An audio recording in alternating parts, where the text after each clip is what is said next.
এবং রাজের? আমার মিমের সাথে কোনো দ্বন্দ্ব নেই। মানে তখন তুমি একটা স্ট্যাটাস দাও কিংবা বলা? ছিল না, দ্বন্দ্ব নেই, কিন্তু মাঝখানে কিছু একটা হয়ে গেছিল যেটা ভুল বুঝাবুঝি। নট ভুল বুঝাবুঝি, সরি। ওকে, না ওখানে একটা প্রোগ্রাম, আমরা একই সাথে একই মঞ্চে 4 জন হাঁটবো। মিমের কাছে মাপ চাওয়ার প্রশ্নই আসে না। মিমের কাছে মাপ চাননি পরিমণি। মিমের কথা শুনেই তেলে বেগুনে জ্বলে ওঠেন ঢাকাই সিনেমার আলোচিত অভিনেত্রী পরিমণি। ভিউয়ার্স, পুরো ভিডিওটি শুরু থেকে শেষ পর্যন্ত দেখে অবশ্যই আপনার মতামতটি জানিয়ে দেন। উনি ওই মানুষটা যে মানুষটাকে আমি কি বলতে যাচ্ছি, হ্যাঁ ওরকম তো না।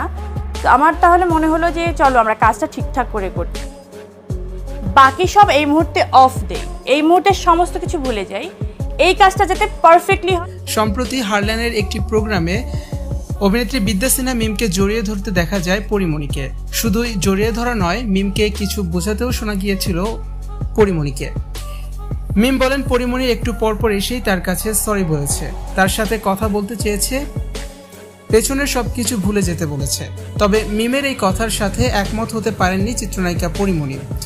মিমকে তিনি সরি বলেননি। তাহলে মিমের সাথে কি কথা বলেছিলেন পরিমণি? পরিমণি বলেন, আমি মিমকে সরি বলিই নাই, এ কথা কেউ প্রমাণ করতেও পারবে না। একসাথে প্রোগ্রাম করার কারণে মিমের সাথে কথা বলেছিলেন পরিমণি, যাতে কাজটা তারা ঠিকভাবে করতে পারে। শুধুমাত্র কাজের স্বার্থেই মিমের সাথে কথা বলেছেন পরিমণি।